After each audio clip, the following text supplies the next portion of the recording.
Trump abandons our Kurdi allies. Joe Biden has a bout of amnesia, and the NBA supports communism now. All this and more on today's episode. I'm Adley Elison, and this is the Millennial Soapbox.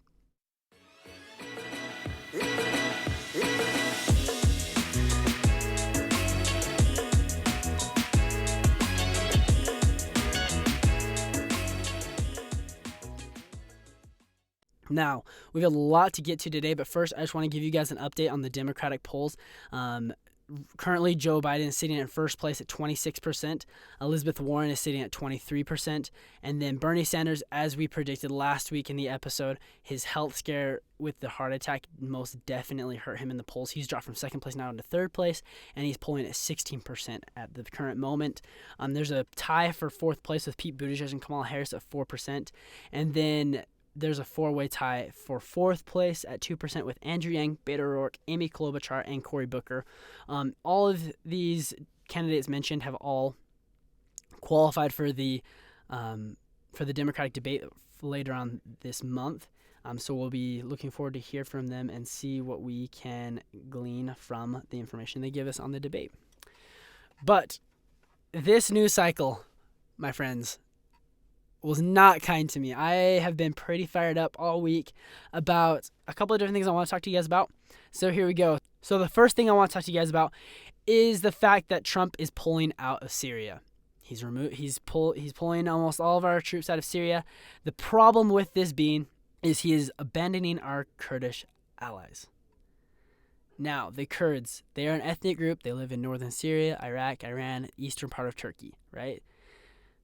Unfortunately, with this pulling out, it has been following a pattern that has been going on for about 30 years, right? But before we get into U.S.-Kurd relations, I want to tell you guys an analogy so you guys can kind of get a feel for how it's really been going on the last 30 years. So let's say you're a kindergartner, and every day there's a third grade bully that will just kick the crap out of you. There's this third grade bully that will just take your lunch money. There's this third grade bully that will just make your life a living hell, right?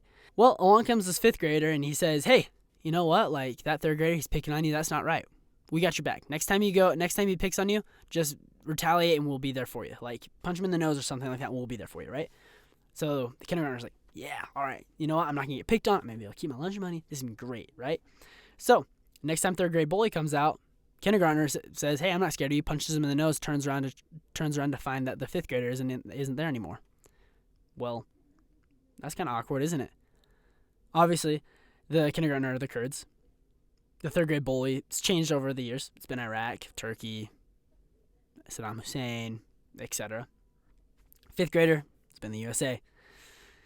This all began in 1991 when George H.W. Bush, he said, the Iraqi people should put Saddam Hussein aside, and that would facilitate a resolution of all the problems in the Middle East. So, believing that Bush had their backs, the Kurds in the north and the Shia Iraqis in the south launched uprisings against Saddam Hussein and his empire. Guess what happened? He wasn't there.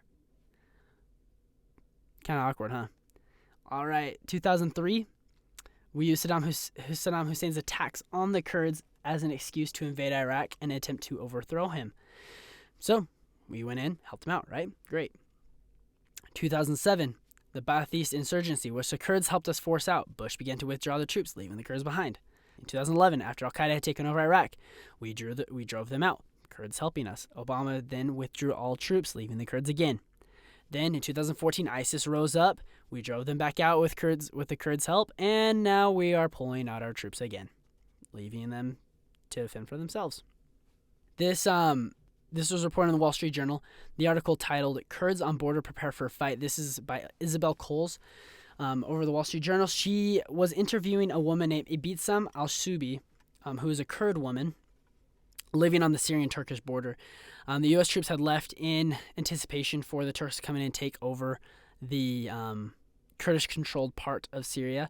Ms. Subi said they could strike at any moment. We must stand up for ourselves. These are our lands. They are not Turkish, which is correct. In the 90s, we gave the Kurds a partial of land so they could be able to live and cultivate by themselves. Ms. Subi said that she hadn't slept since the U.S. forces had left. While the Americans were here, we felt sure of ourselves, she said.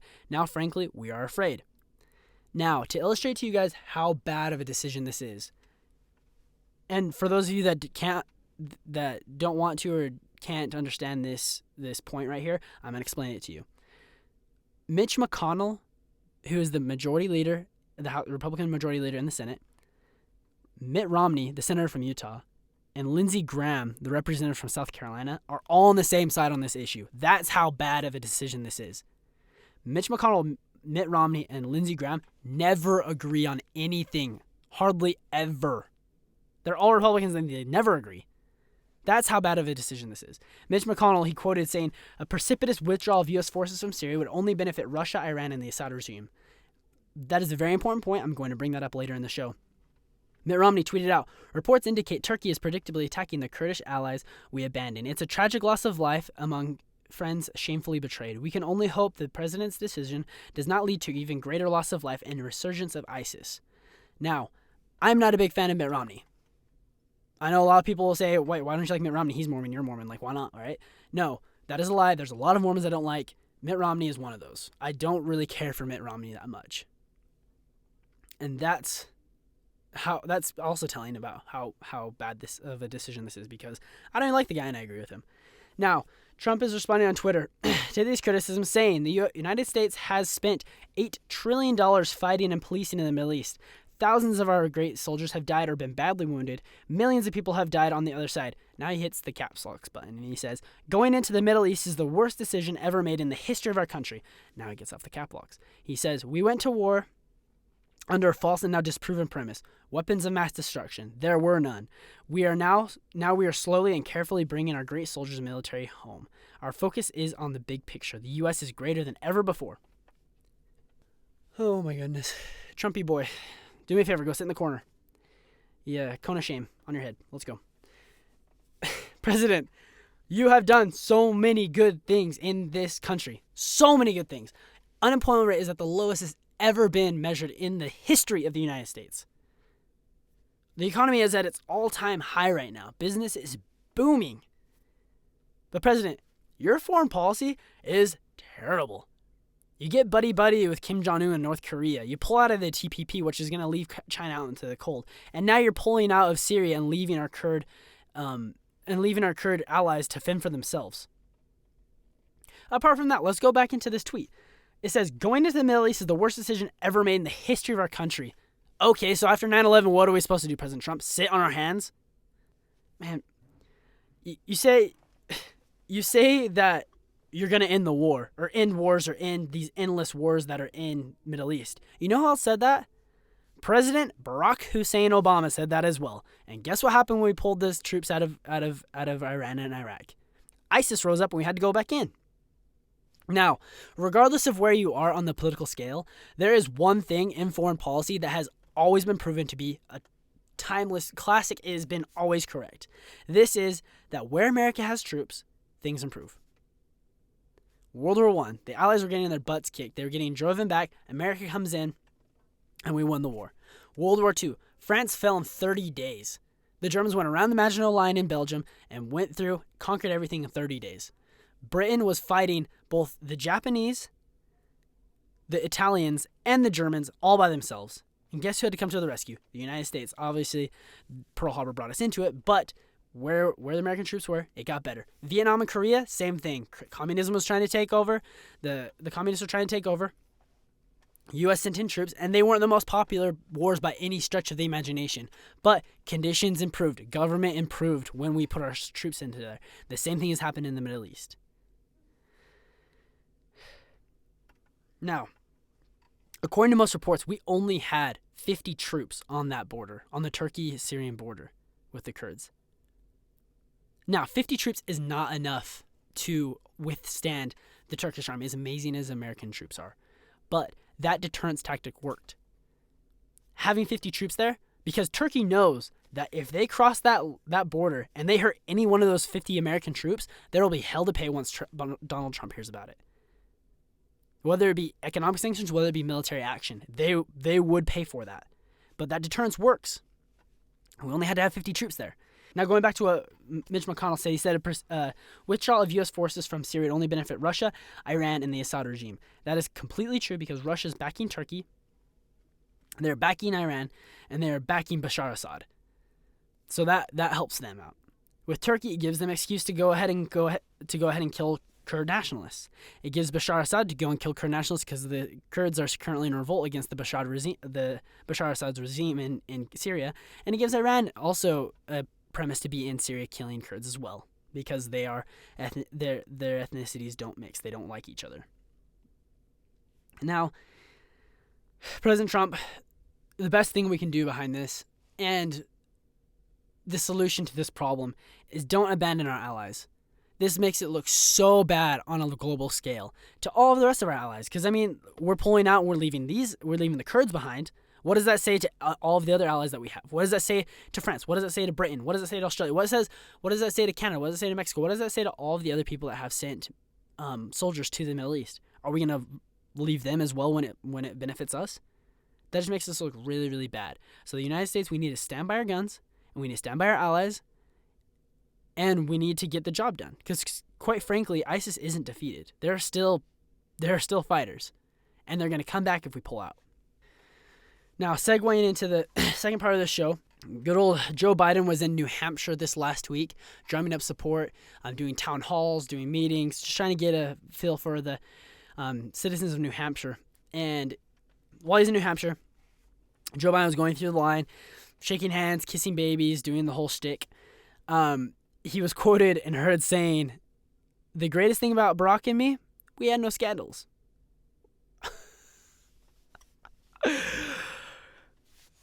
Excuse me? Like, yo, Joey boy, you want me to go through those chronologically or alphabetically? All the scandals that you and Mr. Obama had. Like, goodness gracious, Joseph Robinette Biden. Dude, like, I'm trying to pull for you over here. Like, if I have to have a Democratic president, if I have to have a Democratic nominee from the current field of nominees, I want you to be it. And if I had to pick someone to beat Trump in this next election next year in 2020, it would be you. But come on, man. Like, be intellectually honest with us at least. Like, okay, we're just gonna go through them. Here we go. So we're gonna go through them chronologically, because why not? I'm gonna go through each of the. I'm gonna list them off, and then I'm gonna go through them little by little, so everyone knows that was a complete and blatant lie. All right. So start from the top. Fast and Furious scandal, 2010. Affordable Care Act, Obama, 2010. Benghazi, 2012. AP phone records scandal, 2012. The IRS scandal, 2013. VA scandal, 2014. Like, I don't know what you want me to say. Let's go through them. Fast and Furious scandal. What this was we sold 2,000 weapons to smugglers in hopes of tracing them back to the Mexican cartels. That way we can set them up, knock them out, see how it is they get their weapons, and we can shut it down, right? Well, problem is we lost most of those weapons. And then later that year, U.S. Border Patrol agent Brian Terry was shot and killed near the Mexican border, Arizona-Mexican border, by guns purchased in the Fast and Furious program. Oops. That doesn't look good. Affordable Care Act, Obamacare, 2010. President Obama was quoted in saying we could keep our doctors, that it didn't cover legal immigrants, which it does cover legal immigrants, and we couldn't keep our doctors, and he was called a liar on the floor by Joe Webb from the Carolinas. He also said that he would keep the costs lower. I can tell you right now from personal experience, my 2 parents and my 4 siblings and myself, there's 7 people in my family. Our family's healthcare tripled per month. Tripled. That was a complete lie. It was so bad. Obamacare was so bad when it was passed. Nancy Pelosi literally said, "We have to pass the bill in order for you guys to see what is in it." No. Are you crazy? No, we have to see what's in the bill to pass on it and vote on it, right? Obamacare was so bad that the Senate and House exempted themselves from having to enroll in Obamacare. They could keep their insurance, their private insurance, or whatever it is that the government provides them, but they exempted themselves from having to enroll in Obamacare. That's how bad Obamacare was. Moving on. Benghazi, 2012. There was a protest, quote unquote, a protest of men outside the Libyan U.S. embassy in Benghazi, and they were yelling Allahu Akbar, which means Allah is great, right? So this protest, after a couple days, began to get bigger, began to get more violent. And while this is all happening, as the protest was getting larger, American forces and American security was diminishing. They began pulling security from the compound. Chris Stevens, the ambassador, who eventually ended up getting killed in this attack, said like, hey, do we have like any type of help? Like he requested help from U.S. military forces several times leading up to the Benghazi attack. While the embassy was being attacked, military forces were told to stand down 2 separate occasions. Now, that command of standing down can only come from one person, the commander-in-chief, President Barack Obama. And he told them to stand down while we were getting attacked. Eventually, there was a contingent of troops that actually ended up disobeying and went in and started fighting. This ended in losing 4 American lives, including our ambassador, Chris Stevens. Moving on, the IRS scandal in 2013.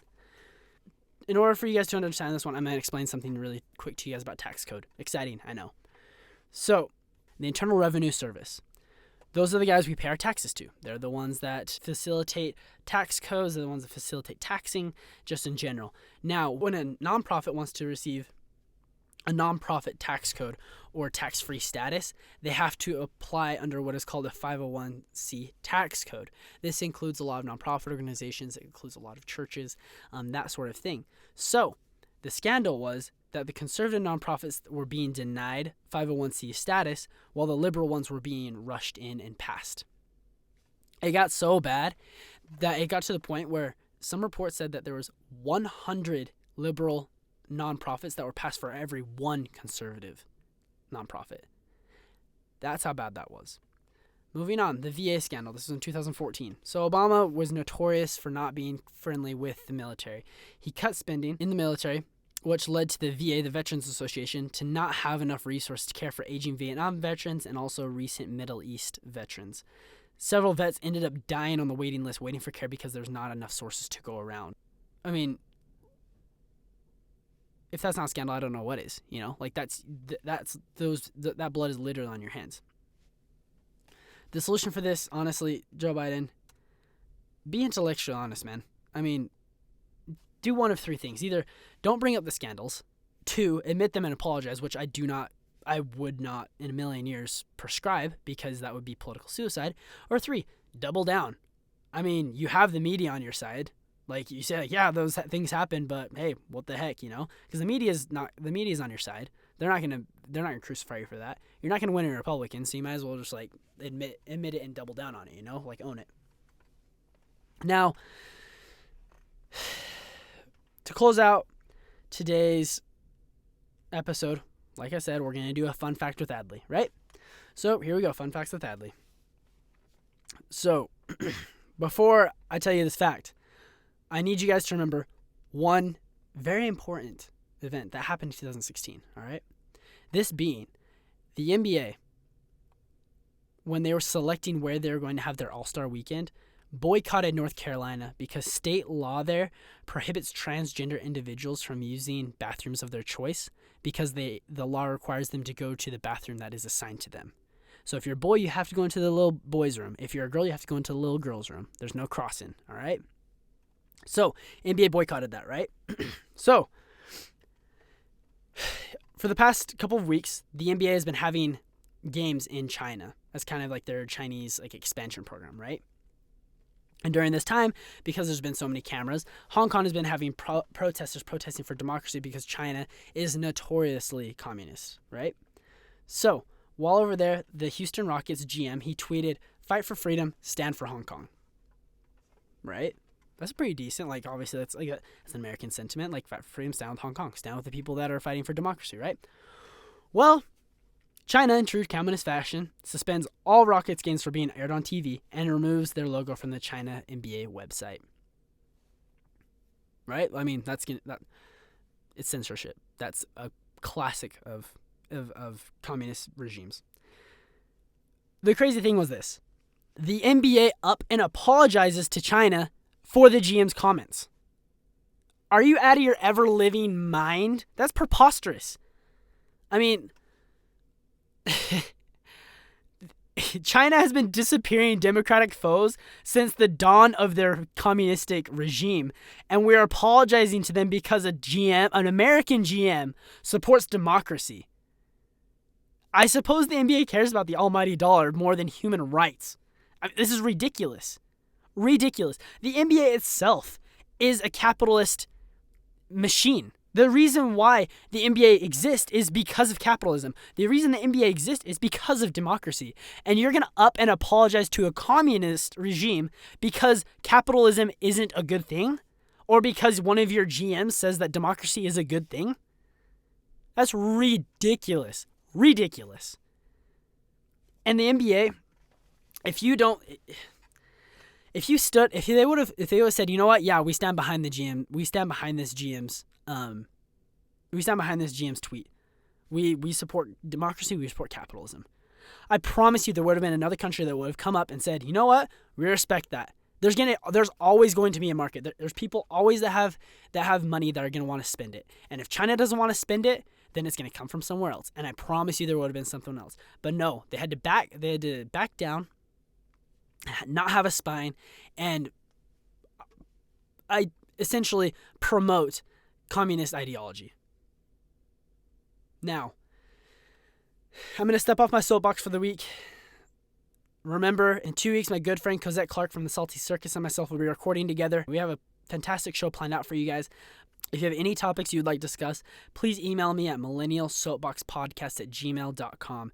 millennialsoapboxpodcast@gmail.com. If you guys have anything that you'd like to discuss, any topics you'd like me to put on the docket for future shows or anything like that. But that's all I have for you guys today. Stepping off my soapbox. You guys have a fantastic week. I'm Adley Elison, and this is the Millennial Soapbox.